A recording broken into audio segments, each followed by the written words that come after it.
पूर्व मुख्यमंत्री जयराम ठाकुर ने अंतर्राष्ट्रीय महिला दिवस पर महिलाओं को शुभकामनाएं दी।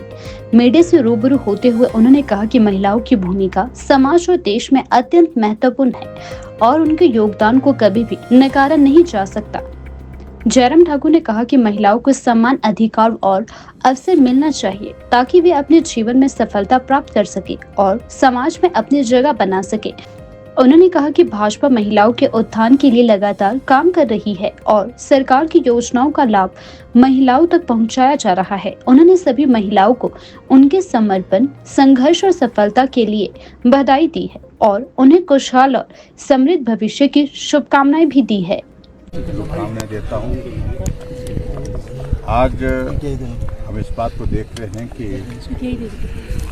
महिला सिर्फ घर की चार दीवारी के अंदर नहीं रह रही, हर क्षेत्र में महिलाएं आगे बढ़ी हैं और विशेष तौर से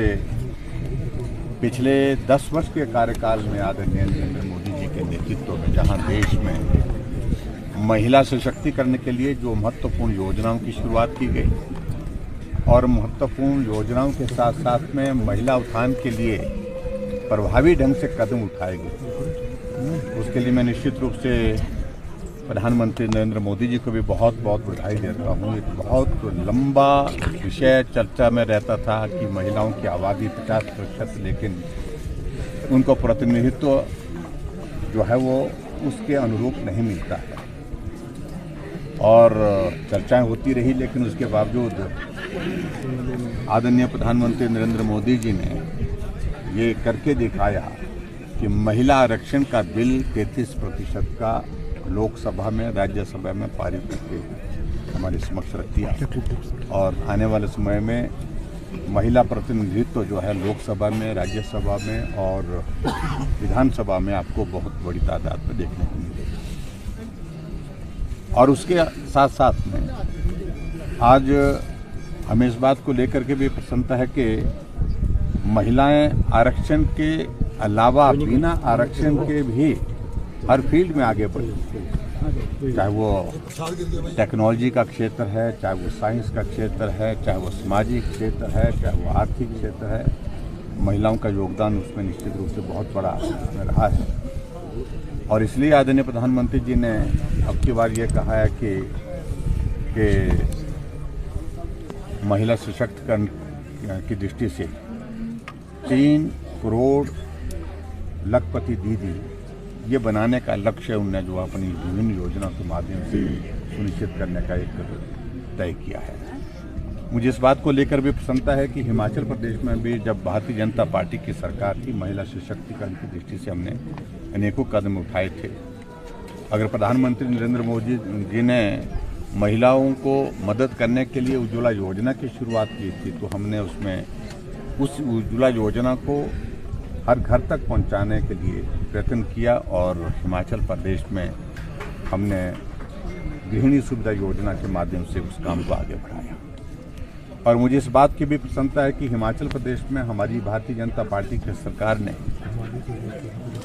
महिलाओं की आबादी 50% है, तो इसलिए आधी किराया बस में उनके लिए माफ़ किया जाए, किराया भी आधा देना चाहिए, इस बात को भी सुनिश्चित करके एक और कदम भी उठाया था। और उसी तरह से हिमाचल प्रदेश में हमारी भारतीय जनता पार्टी की सरकार ने महिलाओं को सशक्तिकरण की दृष्टि से जहां जिस प्रकार से मैंने कहा गृहिणी सुविधा योजना हमने शुरू की थी, उसी प्रकार से मुख्यमंत्री स्वावलंबन योजना के अंतर्गत महिलाओं को अगर अपना कोई कारोबार शुरू करना है, अपना व्यवसाय शुरू करना है सरकारी नौकरी के बजाय, तो उसमें 35% तक की हमने छूट दी थी। पहले 30 दी थी, फिर बाद में बढ़ा करके उसको 35% किया था, जो अनुदान देने की हमने बात की। और उसी तरह से हमने हिमाचल प्रदेश में अपनी एक और योजना, जो शगुन योजना, जो गरीब परिवार की बेटियां हैं उनको मजबूत करने के लिए शगुन योजना के माध्यम से जो है वो 31,000 रुपये उनके खाते में जिस दिन बेटी की शादी हो गई उस दिन देने का एक फैसला और किया। और ऐसे अनेकों फैसले हमने हिमाचल प्रदेश में किए और मुझे सिर्फ इतना ही कहना है कि हमारी मातृशक्ति आगे बढ़े, इसके लिए हम कामना करते हैं उनके लिए योजनाओं का सहारा जो है वो आगे बढ़ने के लिए नहीं, वो अपने आप इतनी सशक्त हों और सशक्त हो करके वो आगे बढ़ करके अपने पांव पर खड़ा हो सके और भारत का, नव भारत का निर्माण कर सके।